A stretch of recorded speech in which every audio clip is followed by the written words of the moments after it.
Well, hello there, YouTube, and greetings from Colorado on a very strange day weather-wise. So, I think I've told you that it gets incredibly cold here. That's an understatement. But we have very weird weather. People have always said, if you don't like the weather in Colorado, wait a minute. And they're right, because right now it's probably 65 degrees and it's Valentine's Day. Go figure. And the wind, though, is, we've got some serious Chinook winds that are just ripping through the area. But it's beautiful. So, lo and behold, I'm out for a ride in the van and thinking about what I'm going to do today. So I thought, well, I'll take you guys for a ride. So that's what we're doing.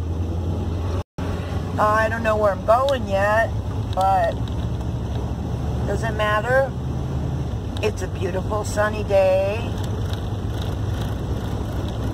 I don't think it should matter. So let's go. Come on. I'll talk to you here in a second. Show you around, see what we're doing. Okay? Okay, so this is called Reservoir Ridge Natural Area.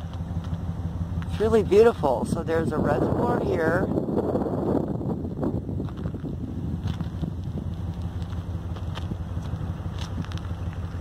And then it's a day use place. But we've got everything. Mountains. A hiking trail. Here's Fillmore.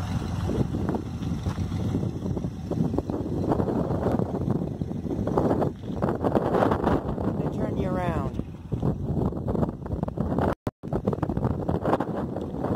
Unfortunately, it's super windy. So I don't think I'm going to take you on the hike.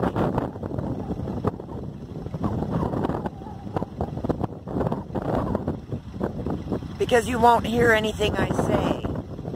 So I just thought I'd show you another beautiful place. It's really nice to be able to come to places like this, and they're literally only minutes from home. So I'll leave you with a view of this incredible lake that's partially frozen over.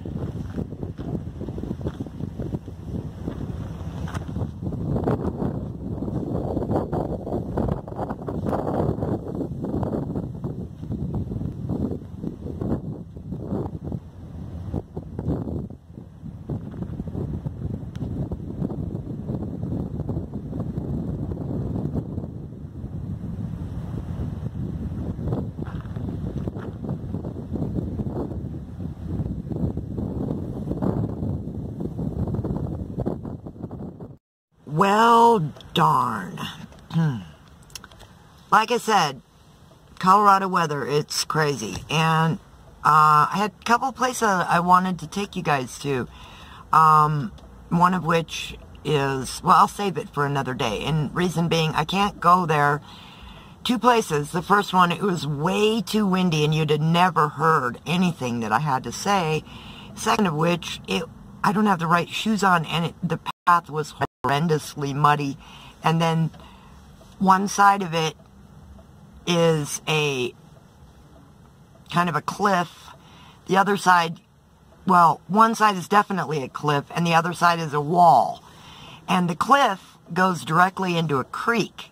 So mud, cliff, creek, crummy shoes. I guess you can figure out what I'm saying. I was scared.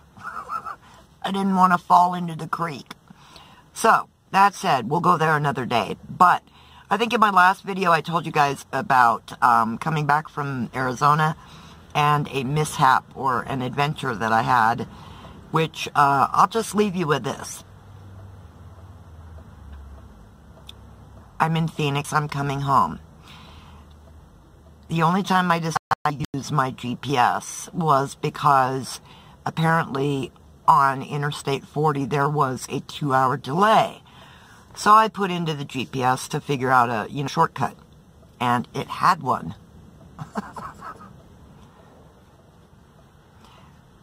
The shortcut that it had took me 140 miles the wrong direction, and I ended up in the Navajo Nation at 3 o'clock in the morning with no cell service, no internet, and no GPS.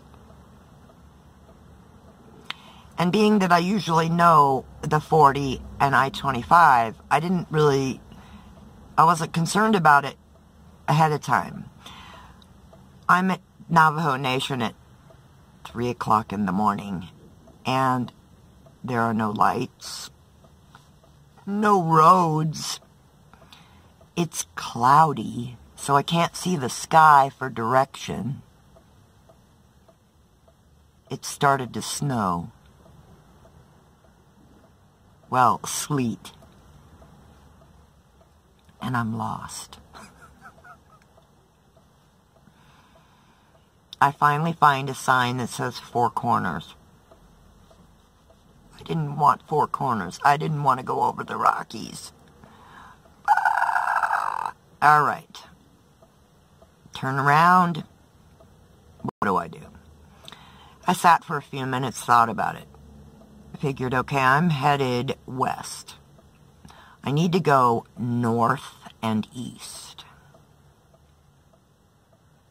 Turn around, heading back, and I finally in the distance see some lights. So I head to these lights, but they're very dim lights. Pull up, and it's an actual store of sorts, but it's on the Indian reservation. And I don't really fit in.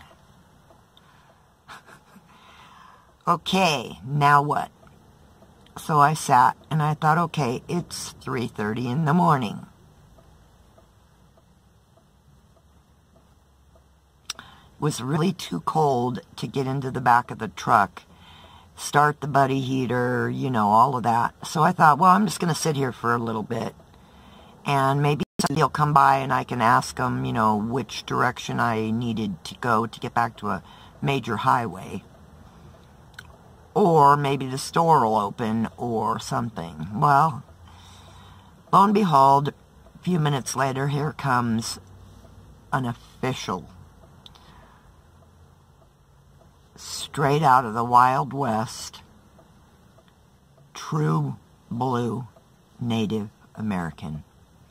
In an old, beat-up, maybe Pinto wagon, I don't know, old, 60s-ish, with all the beautiful Indian blankets hanging in the windows, etc. Granted, this is a very, very elderly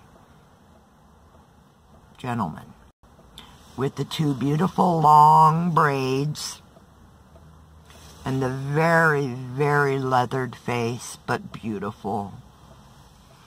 And I thought, okay, I'll ask him for directions.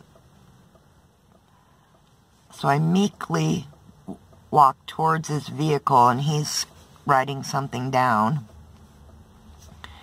And I kind of waved, "Excuse me." He looked at me with this gruff look. And then I was really scared, and I said, "I'm obviously lost. Do you know which way to go to get back to a main highway?" With those gruff eyes, he starts speaking in native Navajo. Oh dear. Now what do I do? I thought, okay, I don't know what he's saying, and he doesn't look very happy. And finally, he mixes a little bit of Spanish in, and says no say. I get it. Okay. He doesn't understand me. I don't understand him. My Spanish is very little. But he did manage to say, go. Okay, I will. Thank you. And I did. I had no idea where I was going. I don't know what he was leading me to, but I know what he was leading me away from. Basically, I'm in the wrong place at the wrong time. It was funny. I drove down the road, kept driving, and I finally reached an actual town, still on the reservation, and came to a little, some kind of a convenience store that had a laundromat attached to it. And I went in. It's open at 4 o'clock in the morning. And this beautiful little girl, who is also native, but very young, is behind the counter. And again, I say, I'm sorry, I'm kind of lost. Do you suppose you could direct me to the nearest town or highway? She cocks her head. And first thing I think is, oh no, she doesn't speak English either. Well, she did. The only thing was, she didn't know how to tell me how to get to any highways other than the direction she gave, which worked, were, well, you drive down this road probably about 10 minutes, and when you see a giant tree on the right-hand side, you won't miss it, it's huge, and it's dead. You take that first fork, and when you get to that first fork, you take that, and it'll take you about another 20 minutes, and then you'll come into a town, which from there, you'll be able to get to Gallup, New Mexico from. So that's what I did. And her directions, maybe I am a little bit native after all, because they worked. I don't know how, but I went by what she said as far as time. And I found the old dead tree, and I took the first fork in the road, which was to the right. And yes, and finally, like 140 or more miles later, I got back on track to head east, to back to the 40 and home. Okay, so it really wasn't as exciting of an adventure as you might have thought, but to me it was exciting because I've never been lost at 3 o'clock in the morning alone on an Indian reservation before. Hope you enjoyed my tale, which is true. And maybe next time I'll be able to take you to some of my favorite spots. Have a great day, guys. Stay warm, and we'll catch up with you later. Bye-bye now.